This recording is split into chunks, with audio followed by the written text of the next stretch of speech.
Oh, hey, it's me, the mental monster of America.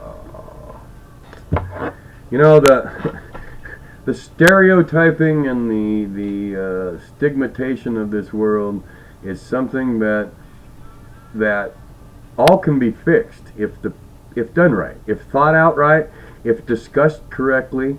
Okay, I've been to college, I've been here, I've been there. Okay, I've been treated like crap. I'm going to tell you people right now my greatest accomplishment that I ever did. Okay, I said it back in college, um, in a class to a teacher, and I didn't fully understand it until January 23rd, 2013. That's when I figured out exactly what I meant, what I said. So I'm in Anthropology 101. If you haven't studied cultures, you need to study cultures, because if you studied the cultures, there wouldn't be any racism in America. Why? Because you would understand that everybody is different. Everybody thinks different. Everybody is different. They all look different, unless you're identical twins, but they still sometimes think different. Holy shit, it's weird to be different in America, huh? Like the mental monster. He's different. He's just, okay? I've learned that I'm not in your box. Your box is government-controlled bureaucratic bullshit. It's a monster that is so horrible that if not fixed, and not fixed soon, it's going to explode. And when it explodes, well, you know, if you believe in the Bible, then Christ is coming back. Folks, it's coming. The plagues are on us. The government has created so much bullshit, and they don't tell us half the fucking shit they do. But somebody leaks it out, and they're an idiot because they leaked it out. But at any rate, here's my greatest accomplishment. I was sitting in Anthropology 101, and the teacher's telling us on the first day and giving us the syllabus and all that about the greatest capture of a culture ever studied, the most accurate description given of a culture studied. And then she went on to tell us about a anthropologist with red hair, red curly hair, red beard, had a typewriter, chewing gum, cigarettes, clothing, optional, I guess. He went into a pygmy tribe, I guess, and he studied the culture.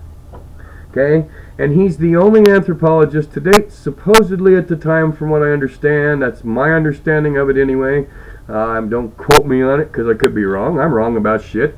Any rate, but he goes into a pygmy tribe and he lives with them for a year or 2 years, whatever, how many years he lives with them.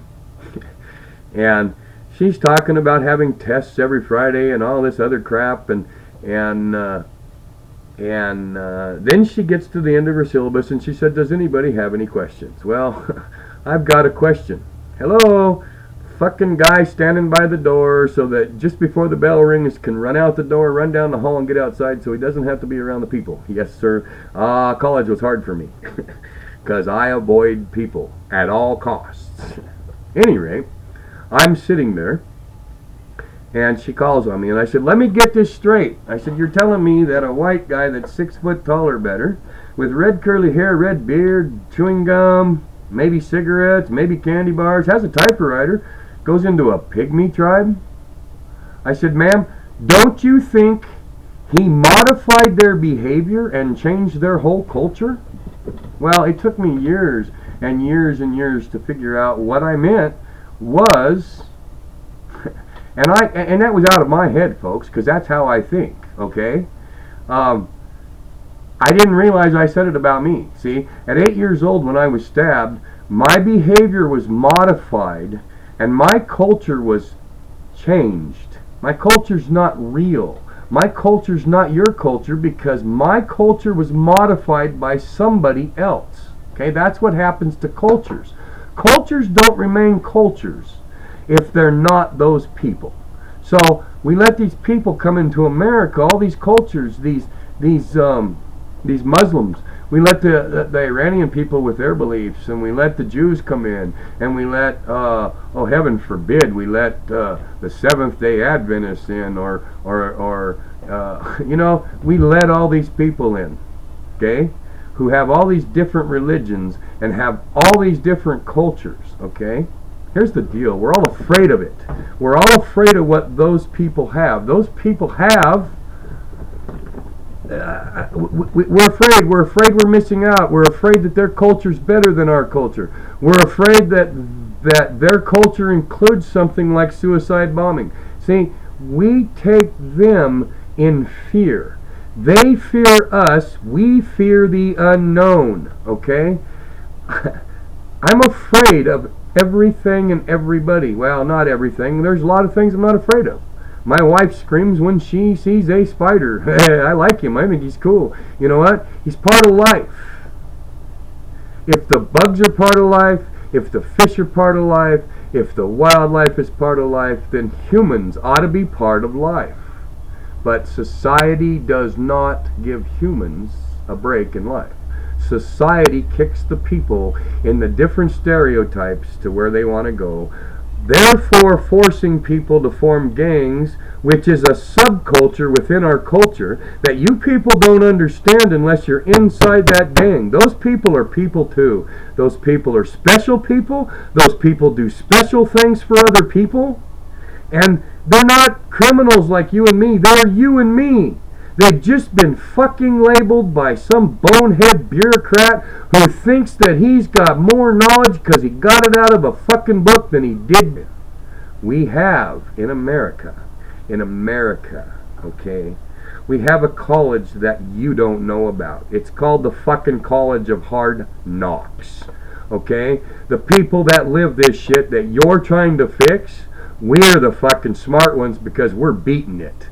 I lived 44 years. I've tried 8 times to fucking harm myself. They didn't help me. I had to help me every fucking time. I can't tell them the truth because they can't handle the truth. Bottom line is, everybody in this world is different. I don't want the FBI showing up at my fucking house telling me you're a fucking weirdo and you're a mental monster and you need to go to fucking prison. I don't need anything but love in my life. I need the unconditional love given to me by the people that I give to them and your grandkids give to you and all the small children of the world have that they lose because society steps on you. Put the unconditional love back in the world. Pharrell Williams didn't lose it. I never lost it. It's just getting harder for me to show it. There's people with unconditional love and they can change this fucking country. Let them fucking do it. I'm Robert Welch. I'm going to go smoke a bowl. You do the same and have a good day.